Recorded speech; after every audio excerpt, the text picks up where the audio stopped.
This week, parties, drugs, and notoriety are all left behind after learning of a surprise pregnancy. But early financial success, including big houses, new cars, and lots of toys, isn't enough to fill the void created by childhood trauma, coerced parental alienation, and attempted suicide. Welcome to My Crazy Divorce.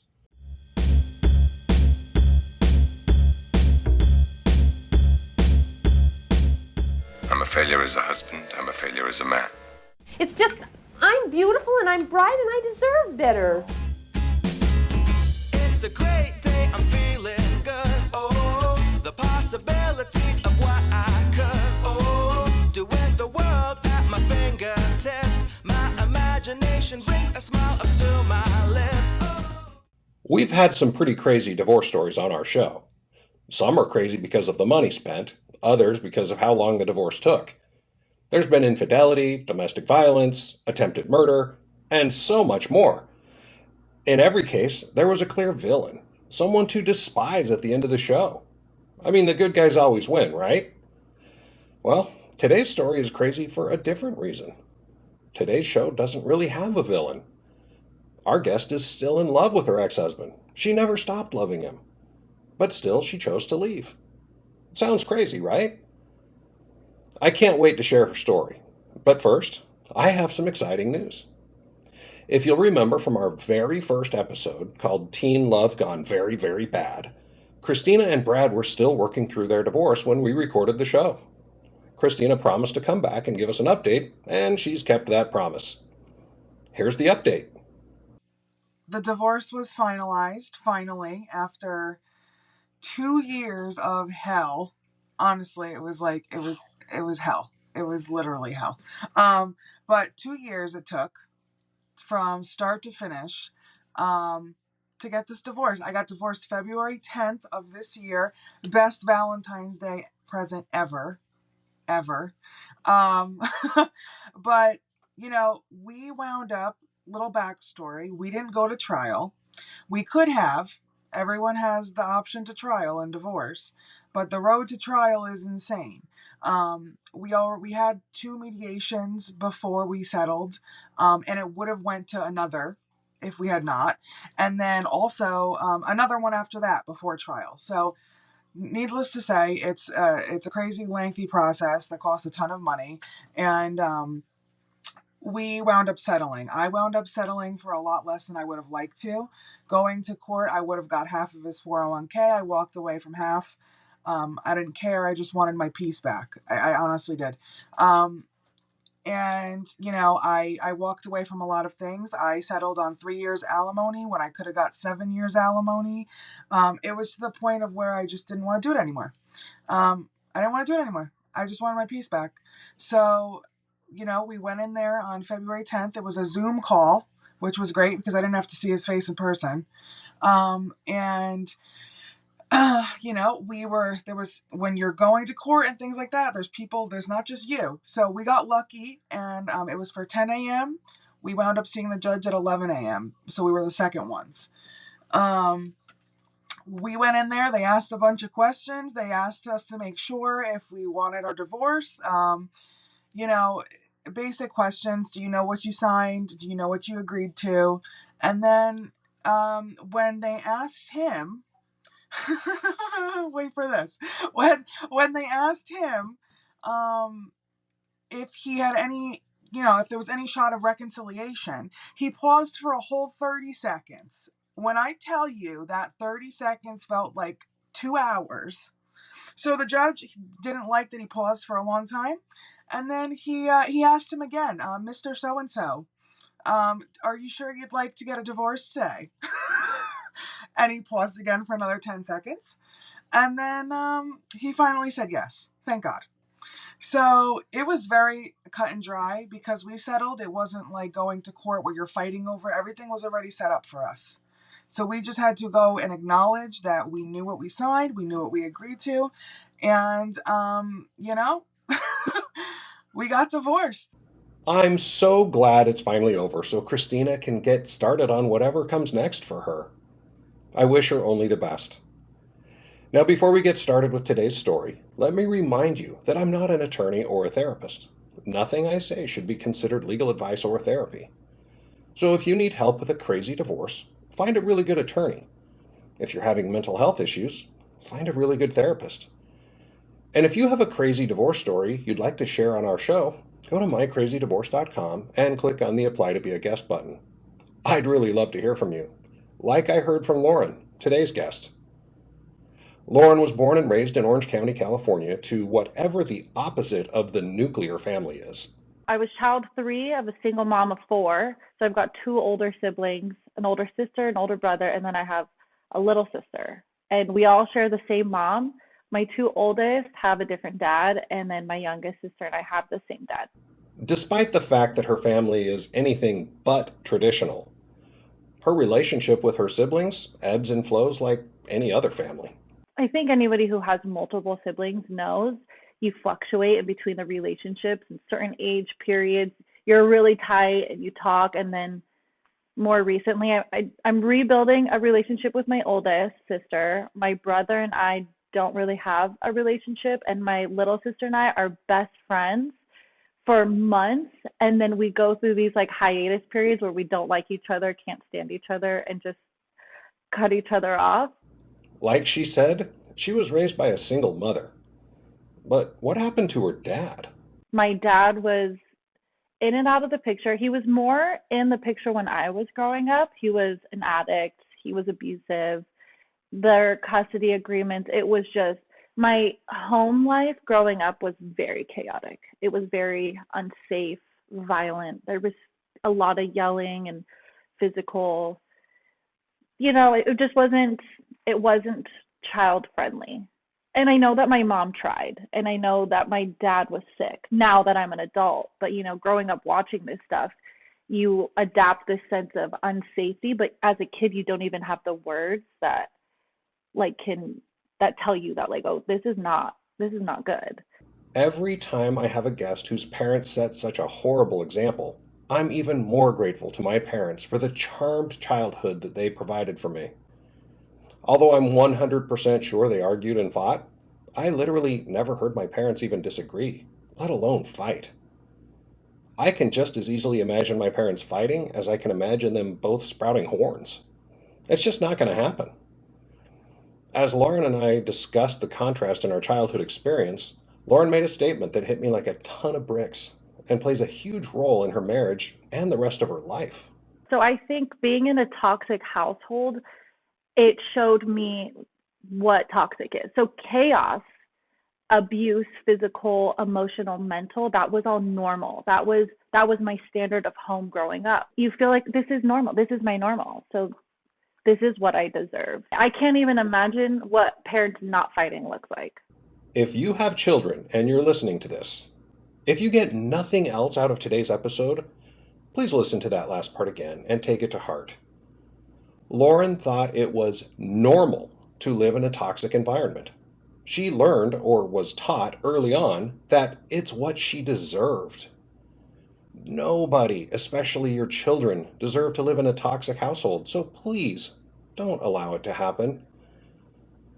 In addition to being abusive, an addict, and half of the toxic parents in Lauren's life, Lauren's father was also very neglectful when he did spend time with Lauren. He's left me in a car to go into like a whorehouse for hours, and I woke up in the car and I randomly walked into this house. I had no clue where I was, and I found the house, and all I see is all these naked women with old men, and there's a child in this house.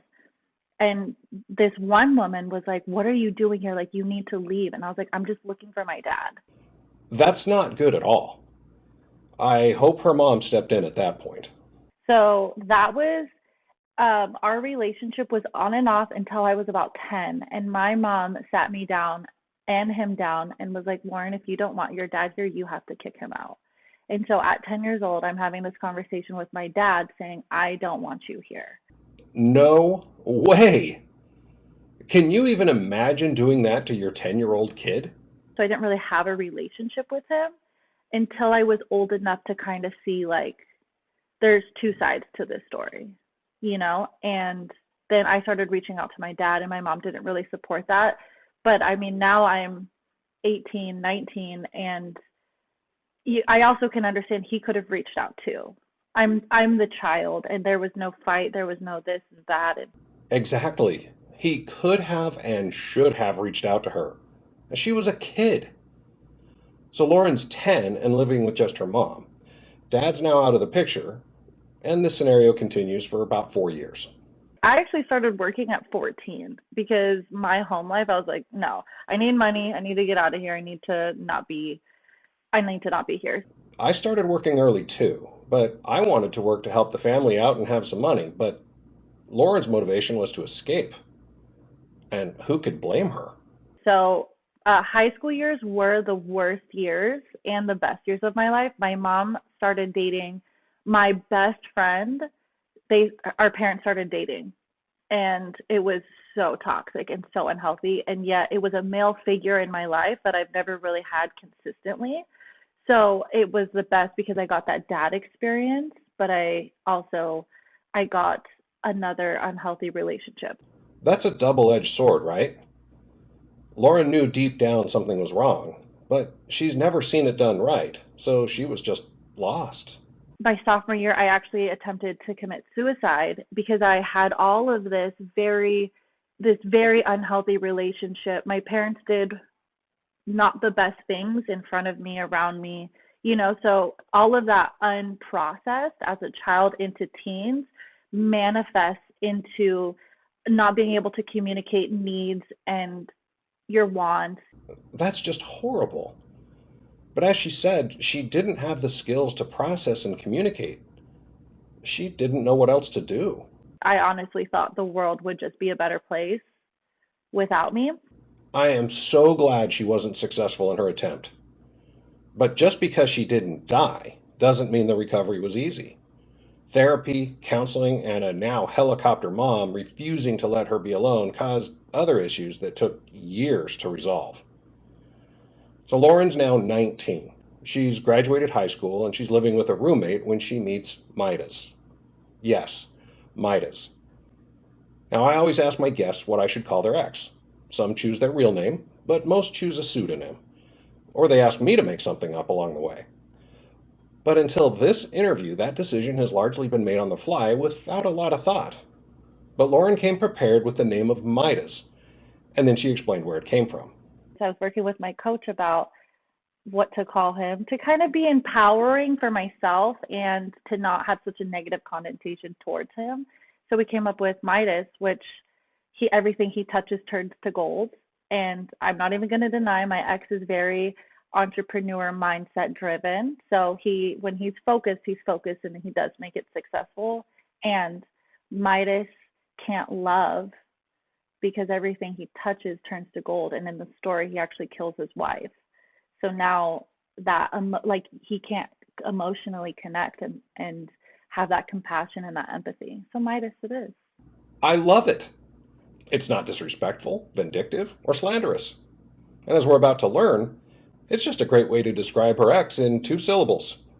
So let's learn about Midas. Midas was born in Iran. And then he came here 1 or 2 with both of his parents. And his dad has been into the United States, before that, but they're all from Iran. And then his dad came here, worked, and then brought them over. And he grew up locally in Orange County. He had a very hard childhood, and his mom passed away at a really early age. And him and his dad struggled. So a lot of the hurt that he carries, I understand where it comes from. And that kind of hurt followed him into his teenage years. He got in trouble, but he also overcame a lot. And I think that all of that hardship and that heartache at an early age is also what helped him be driven and motivated and, have that entrepreneur mindset of just keep going. Sounds like he has a lot to overcome, just like Lauren.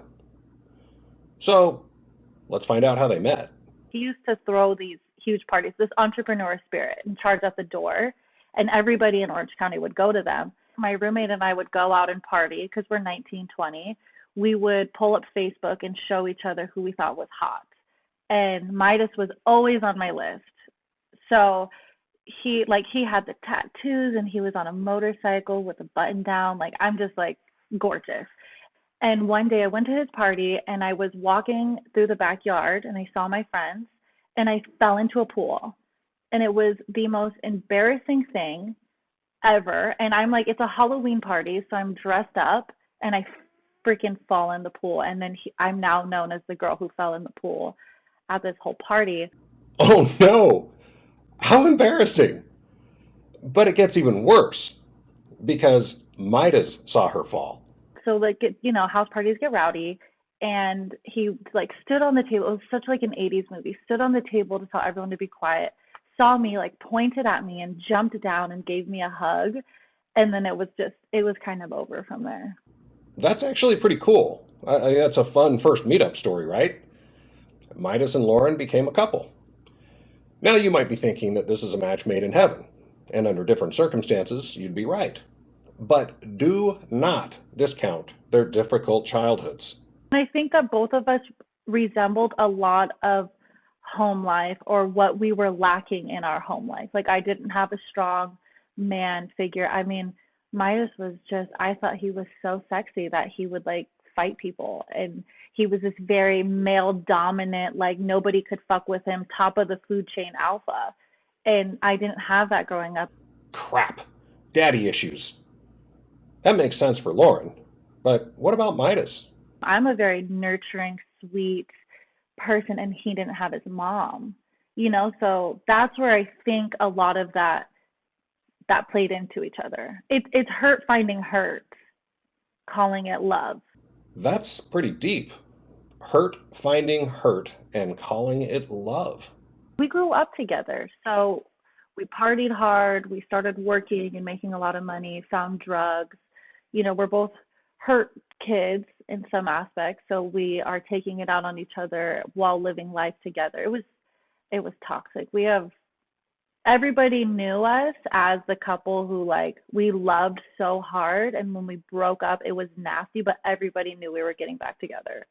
Oh, such a roller coaster of emotions. Even though I've been divorced twice, I have a hard time imagining living like that. We drank a lot and we would go ham, like screaming at each other. We would get into such gnarly fights. Like, cops have been called. I've had to be picked up. There's been some times where we're like out and we're young, 21 now, and we're just like, we'll be out in Huntington Beach just day drinking with friends, and we would get into a fight and he'd say, you have to leave. You can't be here. And I walked from Main Pier to the freeway until my roommates could pick me up alone because he screamed at me so much. There's a lot of like shame and guilt that goes into being publicly screamed at like that. Like, I was like a bad dog and I had to go find shelter. At this point, both of them were partying pretty hard. Alcohol was a given, but they were both doing a bunch of drugs too. I was a manager at a tanning salon, and that's kind of where my drug habit like really kicked up, because it was like take a Xanax to chill, but take the Adderall to sell. And it was almost like it was horrible. And then you're like shooting rock stars in the back, and you're just like, your body is just going through this whole thing. I used to like rage with my district managers because it was like a weird bonding. This is how you climb your position. So Lauren's drug habit was actually helping her climb the corporate ladder, and Mida's coke habit gave him the energy to sell like crazy. Lauren's mom had gone to Washington to clean her life up, and she did. And when she came back to Orange County, she didn't have a place big enough for Lauren to move back home. So when Lauren met Midas, she'd been couch surfing for a little while.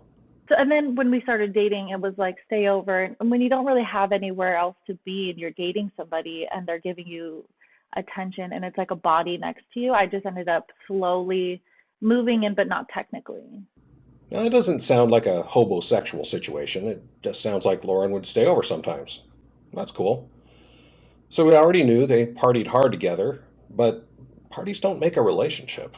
He always paid for everything. It was, like that was very early on in our relationship.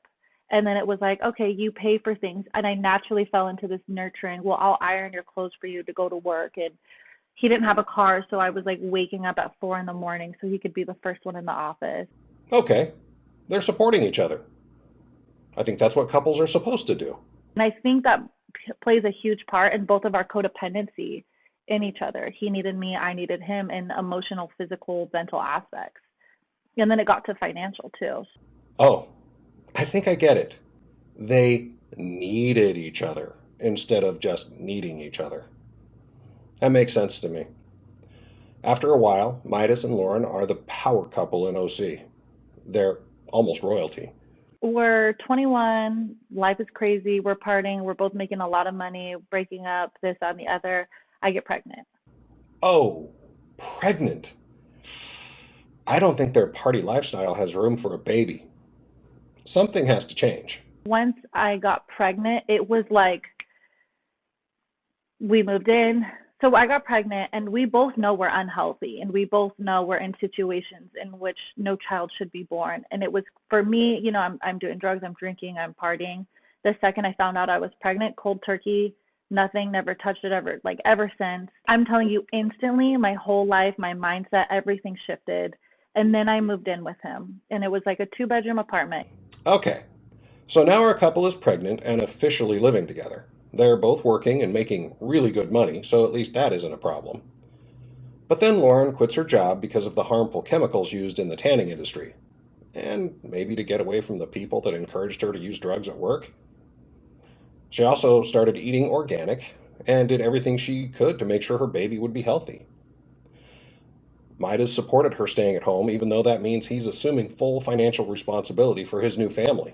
When I got pregnant and I quit my job, he also adapted. So his mindset shifted too, where he was like, well, I don't want to work for somebody else. I don't want to build compound for somebody else. I want to build compound for me. That way, if once our daughter's older, I can make it to things and I don't have to worry about money. Amazing. They're both totally stepping up in their own way. He ended up leaving and starting his own business in the living room of the apartment. And I was very supportive. I went and I made him shirts with his company on it, so he could feel like he's in the office. I hyped him up. I did whatever I could. And then once that started going, he started meeting the right people, and then business took off. But it wasn't until maybe our daughter was 2 years old. So that 2 years, we were on government help, food stamps. We were just trying to scrape enough to get by. They're just scraping by, but they're doing it together. Life seems pretty great, despite the hardships. About 2 weeks before their daughter was due, Lauren received a text from a stranger. This woman, I don't know, sent me a screenshot of his Tinder. And I'm 2 weeks away from having a baby. And he tried to tell me that I was so rude during the pregnancy and emotionally closed off. He was so desperate for an emotional connection. That's why he was on Tinder. And his pictures were when we were with each other, like at a family barbecue. Oh no, Midas is on Tinder? First, that's just wrong. Don't cheat, people. Second, Midas is like OC royalty. He's very well known and very recognizable. What the hell was he thinking? And what was his excuse? And I was guilty of being pregnant and young and scared that I wasn't available for him. Damn her for being pregnant. Remember, they aren't even married yet. She could have easily walked away, but she didn't. So they worked it out, and to the best of her knowledge, there was never any infidelity or attempts at infidelity after that.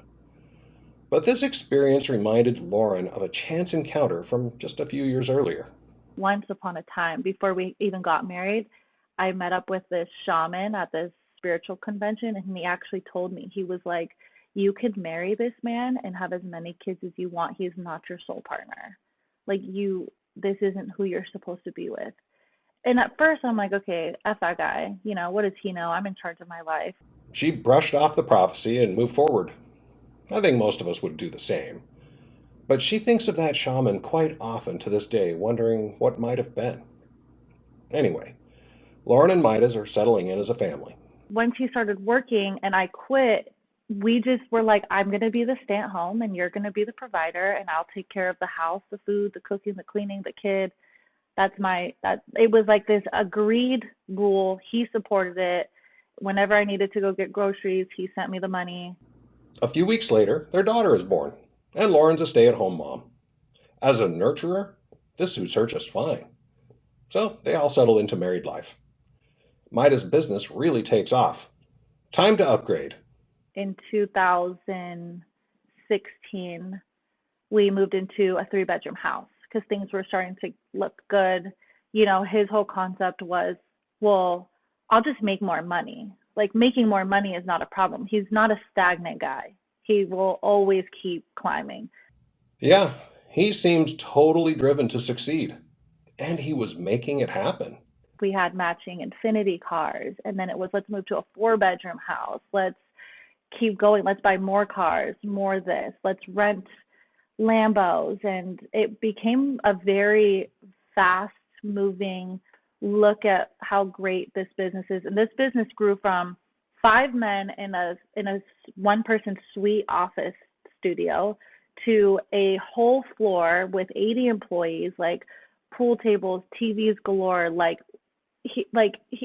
It just grew. That's awesome.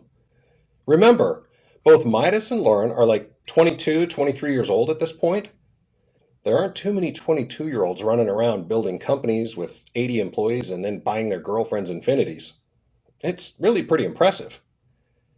One night, Midas took Lauren to a restaurant on the beach and proposed. She said yes, of course.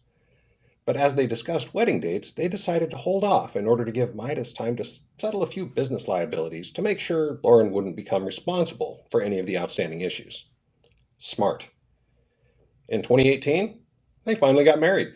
Our marriage was a huge celebration of our daughter, our success, making it through this, the troubles of what happened with the business. Like, we really went through all highs and lows together.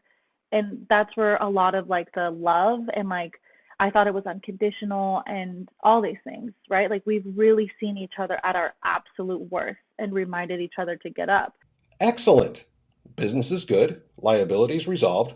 They've celebrated the good and the bad about their lives. So what's next? Well, their daughter is 3 years old at this point. I'm free now. Like, I had just gotten like my body back. I had gotten my identity back. I wasn't having to take care of a baby. She was in school, and then it's like, well, I'm ready for another baby. And I was like, well, I just got free. Like, nobody needs me right now. I don't want to. And he kind of just kept not nagging, but it was like, well, as a wife, this is what I'm supposed to do. He wants another baby. So as like a wedding gift, I got pregnant, like at our honeymoon. Lauren gives Midas what he wants, another baby. They've gone from the party couple to the nuclear family, eating organics and living the dream, all before they're 25. Is there anything else these two can succeed at? From there, it's like, okay, what does society tell us to do now? We built the businesses, we have the house, we're showing up, we're on YouTube, we were doing the vlogging, we were really creating the social media presence of how great our relationship is, how fun, and look at all the things that we have, like power couple, right? And then that kind of took off. Of course. They shared their perfect life online. And that's what power couples do today. We were both doing the things that we thought we were supposed to be doing. And there was in between, no doubt, like a lot of fighting. We were emotionally connecting. We were both had been surviving for so long throughout each stage of our life that there were huge aspects of us that were still surviving. And that's where we bonded the most. They fought, they loved, they connected, and through it all, they bonded.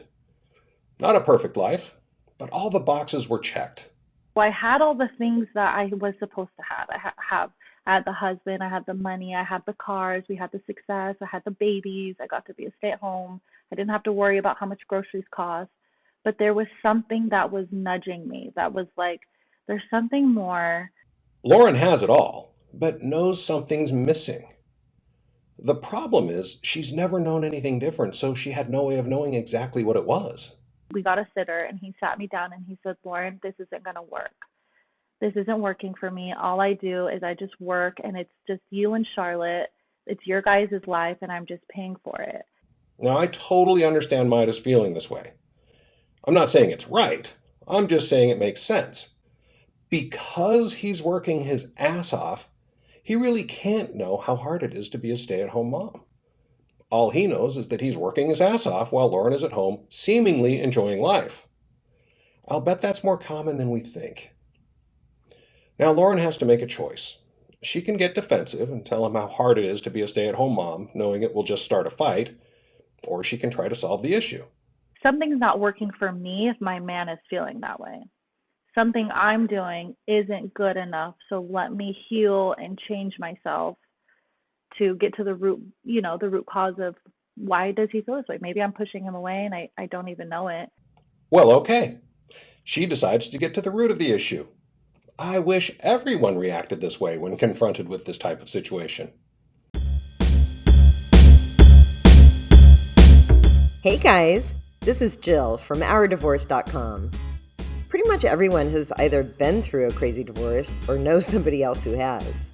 When Tom and I designed OurDivorce.com, we knew it wouldn't work for everyone.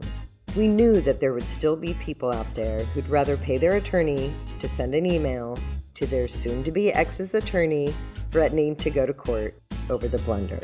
We didn't build OurDivorce.com for those people. We designed OurDivorce.com for divorcing couples who are willing to compromise and who, instead of spending money on an attorney, would rather just get it done while using Our Divorce's quick, easy, and intuitive process. So you have a couple of choices if you're thinking of divorce. You can choose to spend thousands of dollars hoping you win in court after years of fighting. Or you can go to OurDivorce.com, follow our 3-step process at your own pace, then print, sign, and file with the courts, all for just $299. Seems like a no-brainer to me. So visit OurDivorce.com and click Get Started to access the most effective, easy-to-use, and comprehensive online divorce solution available today. At this point, as part of their business, Lauren and Midas attended frequent mastermind meetings to learn new business tactics and to meet the right people to help grow their business. Over time, they became friends with some of the regulars. One woman in particular befriended Lauren. Now, this woman had overcome some bad shit through an extensive program and had then become a life coach to help others. Lauren saw something special in this woman and wanted to know more about the program. I would leave Orange County and fly to Seattle once a month for a year and go through this very intense personal development journey. And through that, so it's like weekly coaching, you're constantly digging through your childhood, how it shows up in your life, what's affecting you. That does sound intense, but she wanted it bad. She talked me into this program. And this is the first thing that I have ever done in our entire relationship that was solely just for me. And even then, I had to sell him on it. I'll bet she had to sell him. I mean, how does a stay-at-home mom of 2, their honeymoon baby is about 1 at this point, take that much time away from the kids? Especially since Midas is at the office so much. So I was like, you know what? I can pump. Women go to work all the time having babies. I can go travel for 1 weekend. You can watch the kids for 1 weekend. Like, you can do it. And it was life or death for me. I said, we need to charge whatever credit cards we need to. I have to do this. And I was so convincing. He was like, okay, let's make it happen. He was very supportive. We used as many resources just to get me going. These two aren't perfect people. None of us are, right? But they're both doing what they believe is right for the marriage and for the kids. Now, Midas took a little convincing, but ultimately supported Lauren's decision and agreed to move his schedule around so she could fly to Seattle every month. Normally, there's an obvious villain in our stories, someone to be mad at or even to hate, but not today. At least not yet. So Lauren starts her healing journey with Midas' support. But don't forget her goal when starting this journey. Something I'm doing isn't good enough, so let me heal and change myself. So, did it work? That's where things started to get really, really tough between Midas and I, because I was communicating my needs and he wasn't meeting up to what I was asking for. What the hell? That's not what's supposed to happen. What went wrong? Simple. The program uncovered a lot of issues from her childhood. Remember, Lauren knew things were messed up in her childhood, but she didn't know anything different, so the yelling, fighting, and abuse was normal for her. And she'd begun to learn how that affected her in adult life.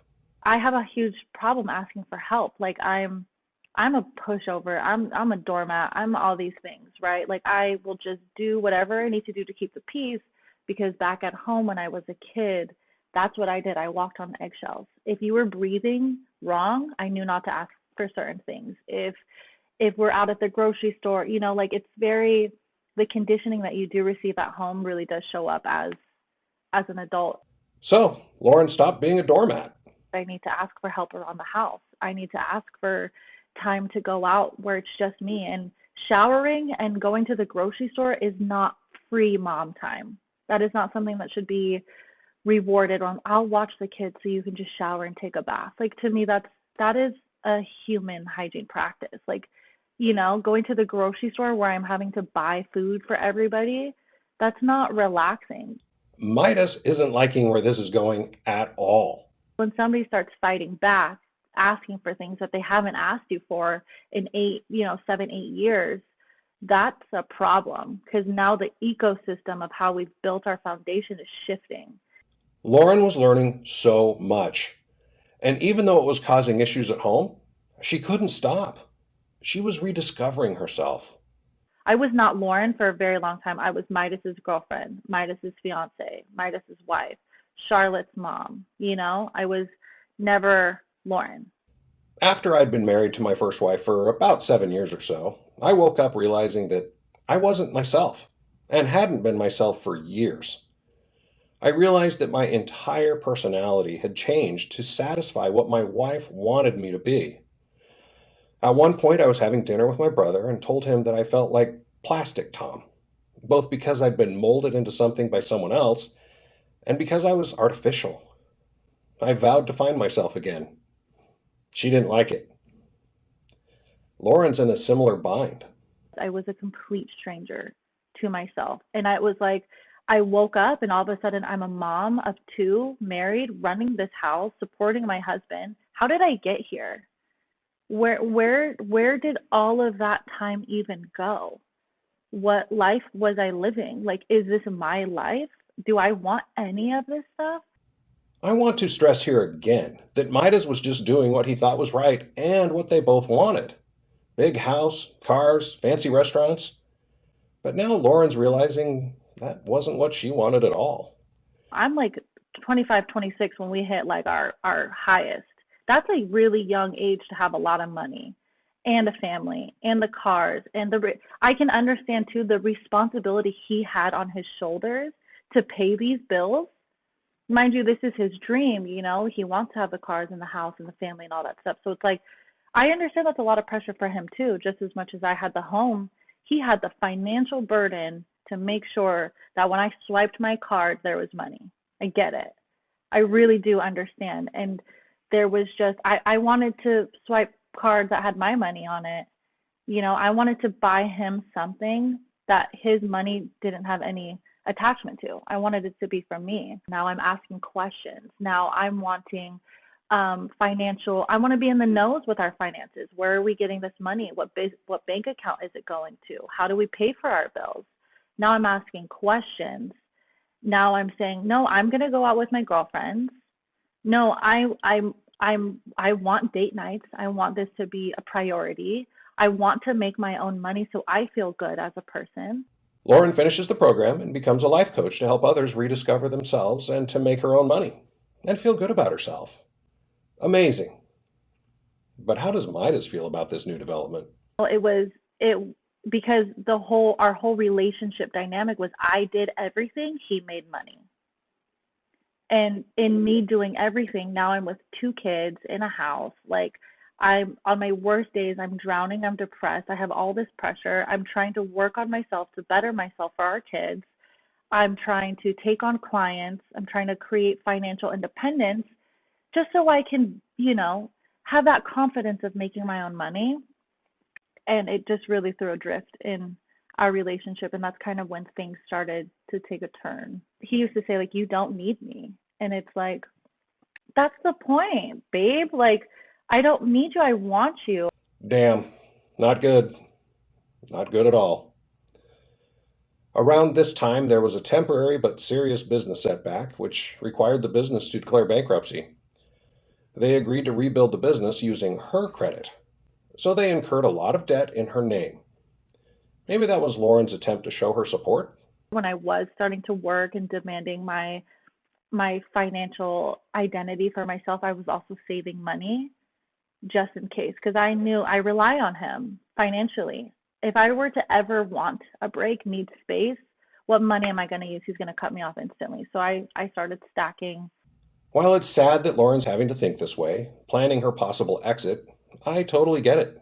In fact, while it may sound harsh or even hateful, I suggest everyone listening to the show right now should have a little something put aside just in case. I know. Your marriage is perfect and you'll never need the rainy day fund. I didn't need one either. Twice. But it's your decision. We were doing the whole COVID thing. He was home, and that's where like COVID really did shine a light on who are you married to? Like, who are you with? You guys are stuck in a house, and I'm going batshit nuts because now I've taken him on, and I'm cleaning up, and I'm cooking all this food, and it's just me, and I'm laundry, and the floors, and the kids, and I have to keep them both quiet because he's working, and now his dad's over, and I'm entertaining his dad, and I can't even relax in my own home, which I've been used to as a stay-at-home. I have fully automated the house to where him being home was now a burden. Him being home was a problem because he's in my way. I don't need him to make breakfast. You know, he hadn't really put the kids to bed. He wasn't really there when they woke up, taking the dog out. I didn't need him anymore as I'm going through the coaching program and therapy. And when you're able to control somebody's every single move and aspect for 7, 8 years, and all of a sudden it's blatantly obvious they don't need you, I can imagine that could be a little scary. As I was building my coaching practice, his work was getting busier. He couldn't be home. He had to go to this course and do that. So it got to a point where I was having to hang up with clients because there was a crying baby in the other room. And even though he was home, he was working. So his work meant more than mine. And I ended up having to cancel all clients. I went back to just having to be fully available. That sucks. It was just too hard on both of them. So they fell back into their old patterns. Midas brought in the money and Lauren took care of the home front. I feel bad for him. Even though Midas was supportive at the start, I'm pretty sure he's regretting it now. Everything changed. And even though they've fallen back into their former traditional gender roles, Midas obviously felt threatened. We went on this camping trip, and it was the worst trip, a 2-week camping trip in Powell, the most beautiful place I've ever been in. And when I got, yeah, it was beautiful. We got the boat, we got the sea-doo, we went camping with some, our couple friends, and I did everything. I put the tent up, I broke it down, I made the tent nice. I did, and he told me that I was taking away the manhood of putting up the tent, and I'm like, then do it. Then do something. His Tinder account was a shit move, and his excuse was bullshit. But this is just petty. I get it, though. His role as the man was just threatened by Lauren's rediscovery of herself. And now she's better at camping? I'd feel bad for him if it weren't so easy for him to do something different. Like Lauren said, do something. It's not complicated. I'm a creative person, so I started getting to art to express myself. And then it was like, he's a businessman, so he's like, we got to monetize off of this. We have to make money. You got to do this, that, the other. And I was like, okay, you know what? Sounds good, because I can sell some art and call it a day. But then it was, well, I'm working, so you don't have that free time to go make art. Take the kids with you, have them. And it's like, so anytime I started to get that independence or that feeling of where I'm losing track of time and I'm in the zone, I was stacked on with, well, you can't actually do that because my work is more important and I'm the one who's paying for the bills. So we need to go back to that ecosystem. So close. They almost found a way to satisfy both of their needs. She could do her artwork and he could help monetize it, and so they could both win. It would have been perfect, but it didn't happen. That's when Lauren decided to push forward. He didn't like a lot of the boundaries I was setting, and we would get into fights over that because I knew they weren't right. I knew it. Things just kept getting worse. There were a lot of manipulating and emotional abuse. There was a lot of degrading and name calling and fights in front of the kids, and things were said and done that it was too much like my home growing up. At this point, Lauren knows she has to do something. She cannot allow her kids to grow up in an environment like the one she knew growing up. She doesn't want to leave Midas. She loves him. It's so hard to leave when you still love them, but sometimes you have to choose yourself. And if you have to choose yourself and you lose a lover, I don't really think that was true love, because I should have been able to choose myself throughout the marriage and not have to leave. What a horrible place to be. I feel so bad for both of them. But Lauren's mind was made up. So she started coaching again and suggested or begged Midas to join her on the journey. I was like, look, I'm leveling up emotionally. I'm leveling up with my confidence and my communication. You need to do something too. Because I'm going. I would love for you to be there with me. And if you don't, that will leave us no choice. And I will have to leave you. And he was like, okay, like, what do we need to do? It's too bad that it got to the point that Lauren had to threaten to leave. But again, Midas is willing to do what it takes to save their marriage. His response is perfect. If your spouse suggests couples counseling, therapy, or coaching, we should all be prepared to respond exactly how Midas responded. And we started couples coaching. To be clear, this wasn't couples or marriage counseling. This was couples coaching done online, so they weren't in the same room. This allowed them to have those really hard conversations. It was really beautiful for our relationship. Like, I can't even deny that, because now there was that middle person to say, hey, Midas, it's not your turn right now. Listen to what she's saying, but don't listen to her words. Like, there's something underneath. Let's get there. I love it. They both clearly love each other and want this to work, right? He would, every now and again, he would follow through with some of the practices. It's difficult too, because I chose to level up. I chose to become who I was. He was forced because I gave him an ultimatum. She's right. She chose to level up. Midas didn't.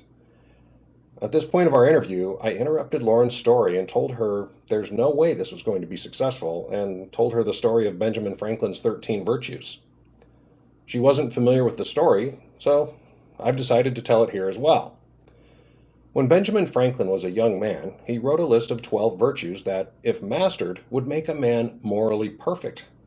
He decided that trying to work on all 12 simultaneously would be overwhelming, and he'd likely give up. So instead, he decided to work on one virtue for a week at a time and then move on to the next virtue on his list, and so on, repeating this pattern for the rest of his life. He set up a chart that he'd carry with him everywhere to help remind him of that week's virtue, and would take notes on his failures and would give himself a grade at the end of each day and then at the end of each week. After a time, he shared his idea and his progress with a Quaker friend of his, who suggested quite forcefully that Franklin was arrogant and prideful, and he convinced Franklin to add humility to his list of virtues. Toward the end of his life, as he wrote his autobiography, which I highly recommend to everyone, he admitted that humility was the hardest virtue for him to master. While he believed he'd achieved the appearance of being humble wasn't in his nature. And more importantly, since humility wasn't his idea and was sort of forced on him, it wasn't as important to him as the other 12 virtues. So it comes as no surprise that Midas half-assed his way through the program. I don't know much about their specific coach or program, but I know that if both parties don't take it seriously, it's a waste of time. But it sounds like Lauren's hoping for the best while planning for the worst. I think by this point she sees the writing on the wall because, frankly, it had almost become a matter of life or death for her. There's nothing now holding me to this man. I can't take it anymore. I'm not breathing my own air. I'm not thinking my own thoughts. I look at myself. I don't know who I am.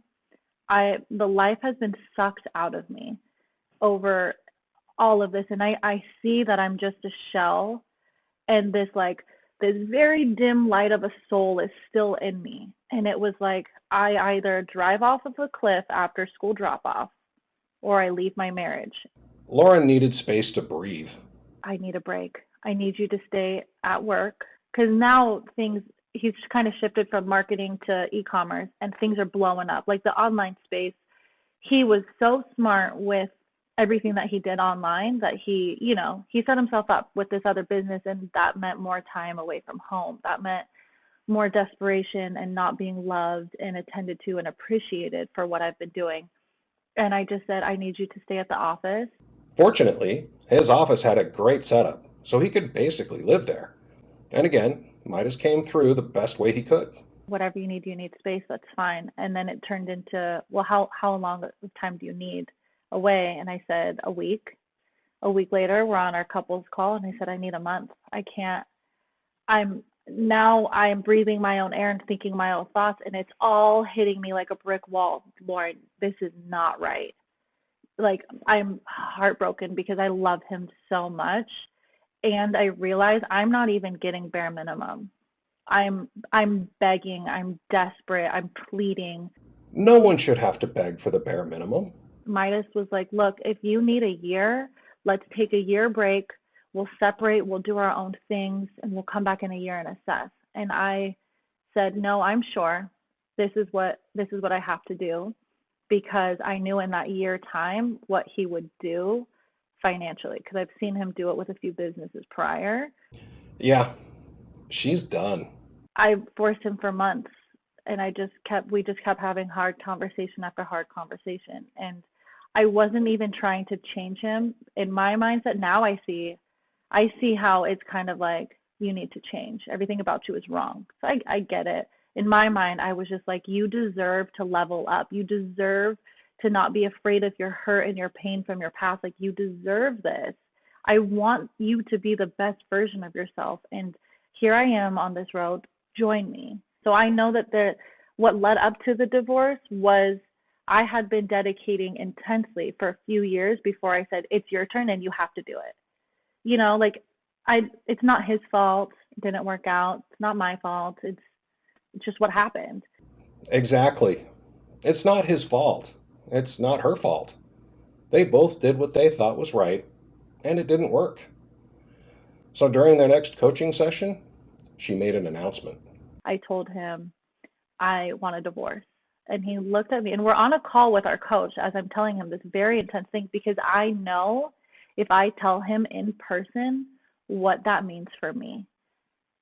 And it's not good, because based off of it could have been physical. I was looking out for my physical safety, because there's, as when we were younger, it never got physical, but it got really close to where bodies were touching, and I was like cornered, and doors were slammed and shoved, and and then once we had a daughter, everything, all of that toxic subsided, and it became a new intellectual, emotional toxic, if that makes sense.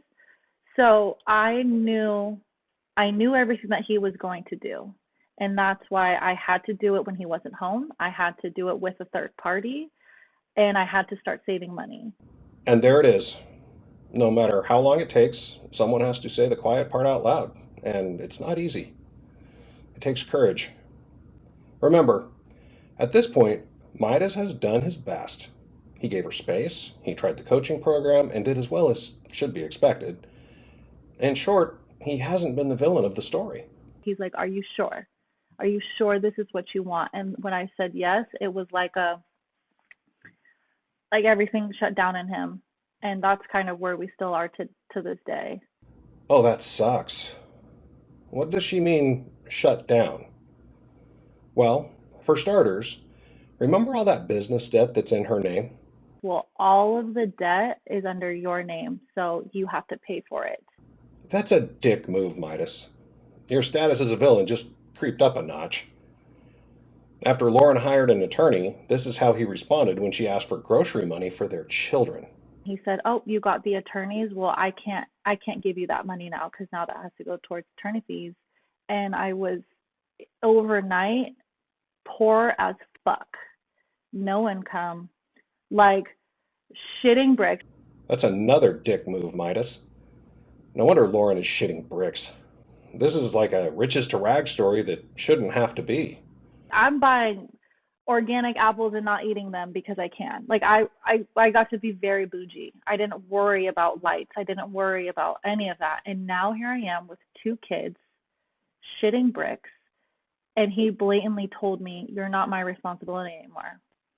And I was just heartbroken that how could this man that I love so deeply, like I left him in love with him, and he's doing this. And I knew he would. That's why the attorneys and all that stuff. So why I was saving money. I saved enough to get me by for just a little bit. But when I tell you I'm in debt right now to this day, I'm in fucking debt. I've got attorney bills up the yin yang. It's heartbreaking even now, like the grieving process of the divorce.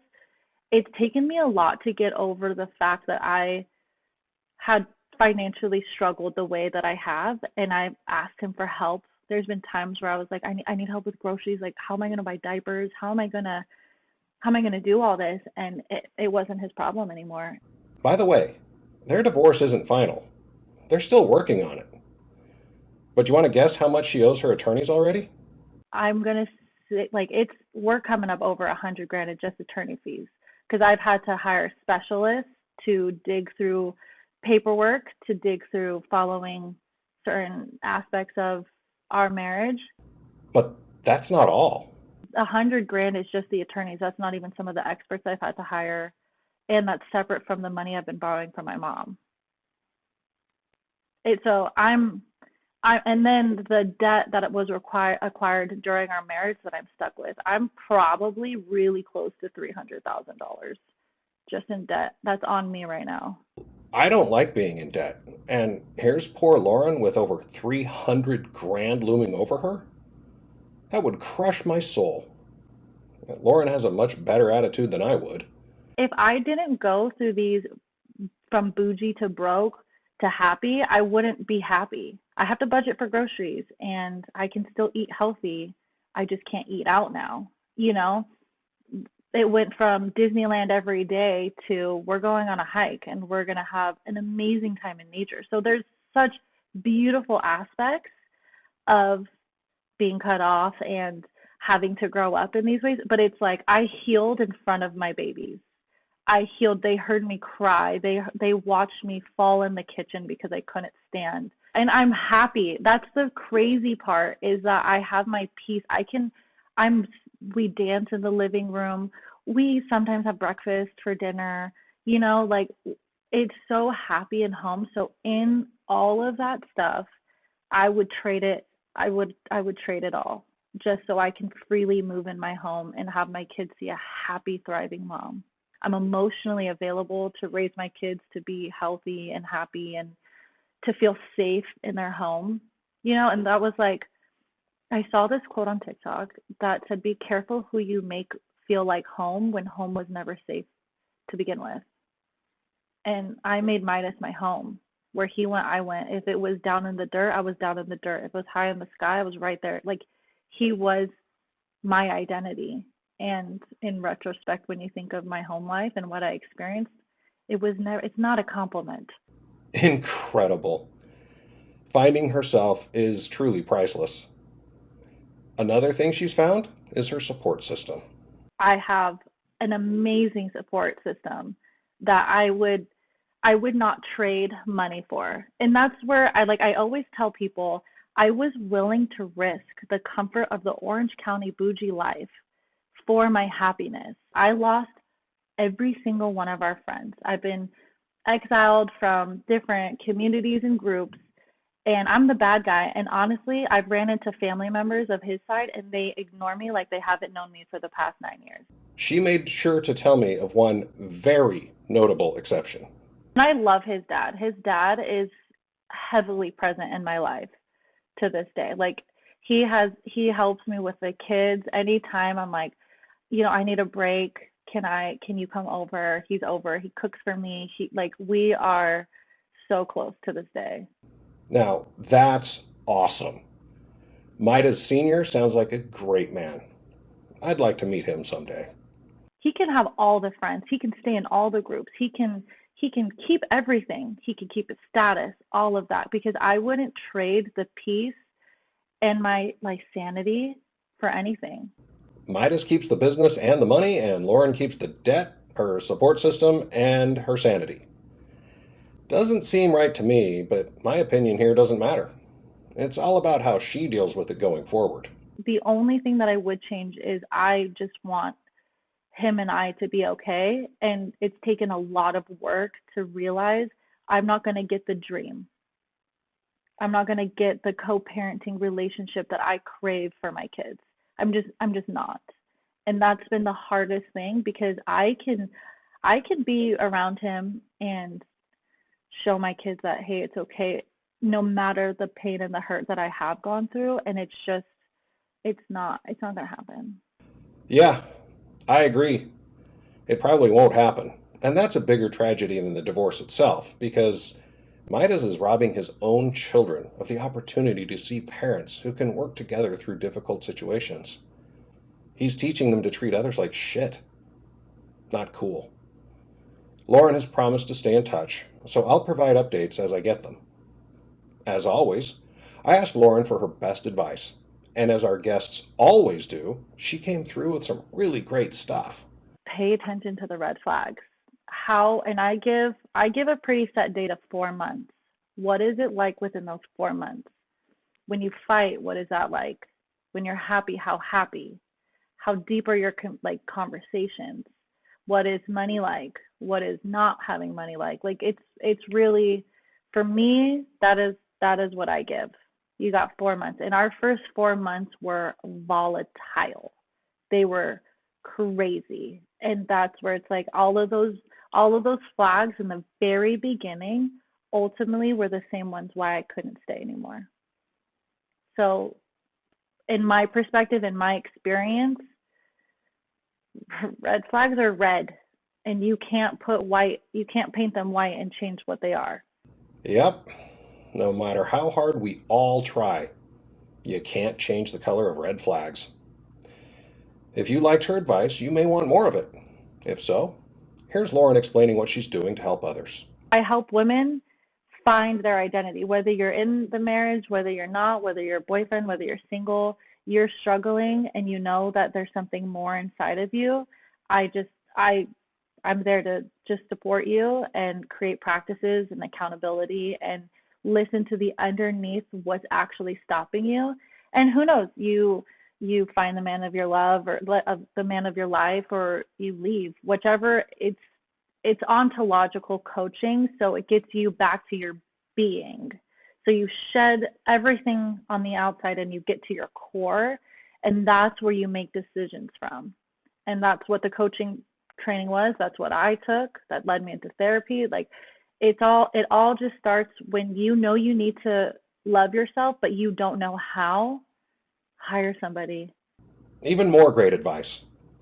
Now you can follow Lauren on TikTok at LaurenYek_. There's a link in her bio for a free one-on-one coaching session. So if you need help finding yourself, I'd say that's a great place to start. If you liked that story, please be sure to tell the world by giving us a 5-star rating on whatever app you're using to listen to the show. It really does help. Also, if you have a crazy divorce story and would like to be a guest on the show, just visit mycrazydivorce.com and click on the Apply to Be a Guest button. I'd love to hear from you. A big thank you to our sponsor, ourdivorce.com, for sponsoring this week's episode of My Crazy Divorce. If you or someone you know is planning to get divorced, just go to ourdivorce.com and click on the Get Started button today. It costs nothing unless the process works for you, so there's no risk. And if it does work for you, the total cost is $299. I want to thank Lauren for taking the time out of her busy coaching schedule to share her story with us. And finally, I want to thank all of you for listening. I love putting these shows together, so I hope we continue to grow so it's all worth it. That's the show for this week. Have a great time, everyone.